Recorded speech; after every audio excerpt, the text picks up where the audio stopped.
hey, you guys want to come with me and do this thing? You just always say yes. There are just people in your life that are that solid.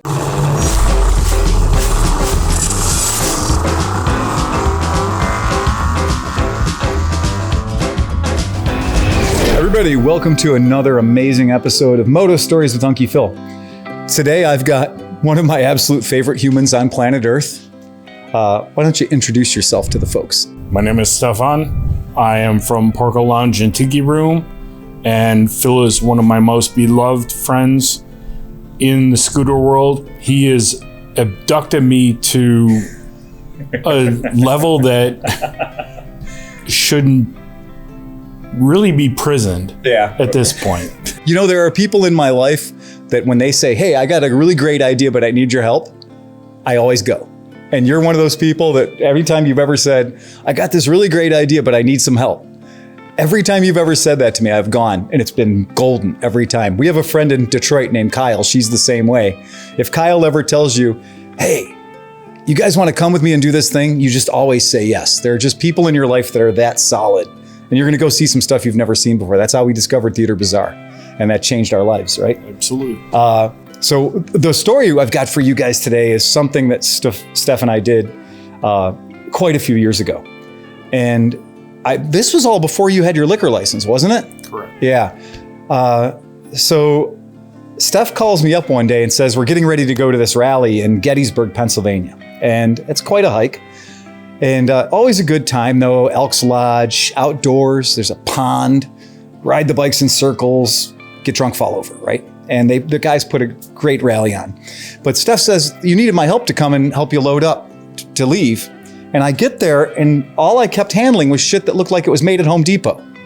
Like, tell the folks what you put together. So we took a beer keg and turned it into a still. And I was so paranoid about transporting this still to Gettysburg. State lines. Yeah. That I wanted to put it in two parts. So, and you had a large transport. Yeah. And so I said, hey, can you take half of this? And so we split the thing up, I think, at the Speedway. Yeah, we did. We were literally before the state line. Right. We divided it because there was a big coil, right? Correct. And there was, what was the bottom was for a turkey fryer. Wasn't that the deal, the propane? Yes, that was the fire. But we wanted to keep the actual keg, and I had all the mash in the back of my van. Yeah, the Volkswagen van, right? Yes. And so it was like, if I'm carrying mash, nobody's going to care about it. What was the mash? It was fermented pear, and we also had some other. It may have been a turbo yeast. Yeah. Something. We made octane. Yeah, because did you get the pears at the West Side Market? Correct. So, you know, if you're not familiar with Cleveland, we've got this West Side Market. It's a fantastic resource for us. And Steph knows everybody down there. It's just one of those, like, in this part of Cleveland here, the near West Side, Ohio City and Tremont area, we've got a lot of really good friends that have bars and restaurants, and it's a very much a camaraderie thing. But when I showed up and you had those 5-gallon pails just full of mash, I was like, oh boy, you're coming to play. So it didn't take us, we didn't set the still up on Friday night. Didn't we set up on Saturday, right? It was Saturday when everybody went on their ride. Yeah. And then setting it up, firing it up, and running the still. Yeah. And when it was done, and everybody wanted to be the tough guy with the drips coming off. And it's like, oh, you don't know moonshine. Man. You don't know this. Yeah. We found a lot of experts that day, didn't we? We discovered a lot of freaking experts, man. Must be nice. Everybody's an expert, man. And all these people came out and told us everything that you were doing wrong and told us everything. And we had a nice chill thing going. We had the ice bucket set up. But the stuff that was coming out of there was rocket fuel. Yes. There's no way that wasn't poison. No. Well, I wouldn't say poison. I mean, I would not put poison out. No, but you have to understand when you're in the distilling process, you have to know what you're doing. And like what comes out of the still Yeah. is, like you said, rocket fuel. Rocket fuel, man. It was rocket fuel. And you have to respect it. Yeah. And everybody showed up when we were working this still. And before we batched everything out, before we married everything and made it into something that was resembled drinkable, people are walking up and they're like, yeah, let me try that. And we're idiots. You know, we're like, oh, if you want to poison yourself, go right ahead. 300-pound boys. These dudes are brawlers. And these guys are coming up and they're like, yeah, I know about Shine. Sure. Okay, fine. We give them a little Dixie cup, you know, just sample that.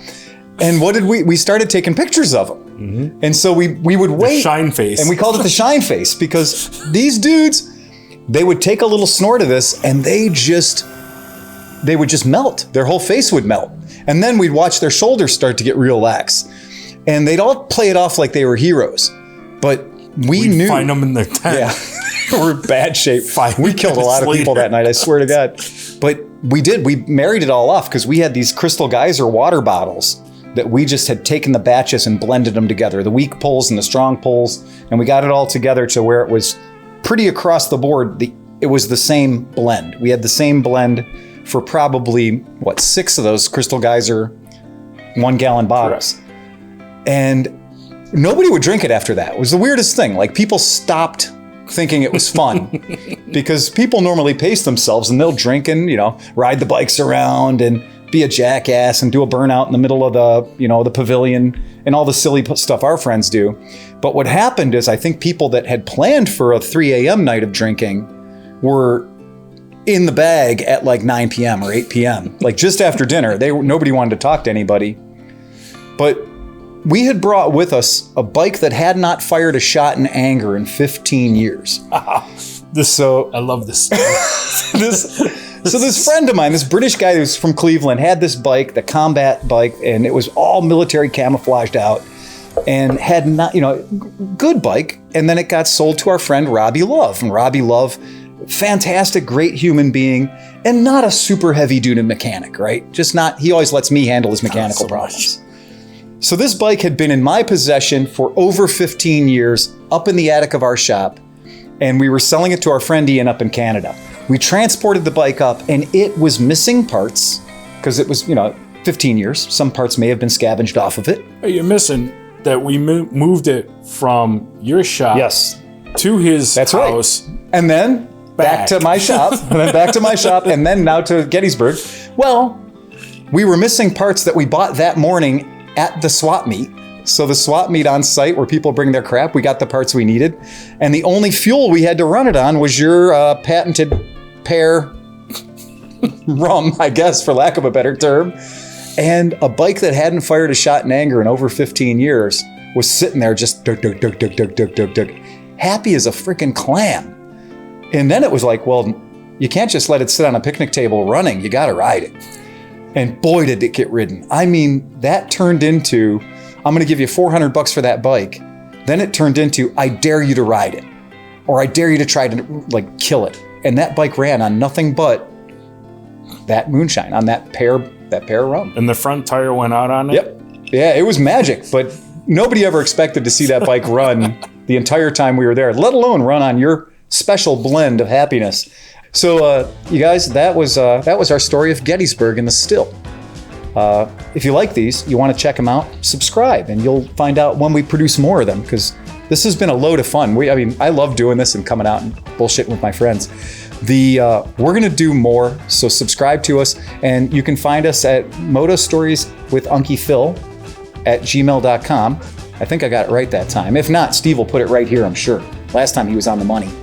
And if you have any pictures or anything that you remember from that Gettysburg, you're going to want to put that down in the comments block. If you had a story from that rally and we remembered it wrong, put it down there.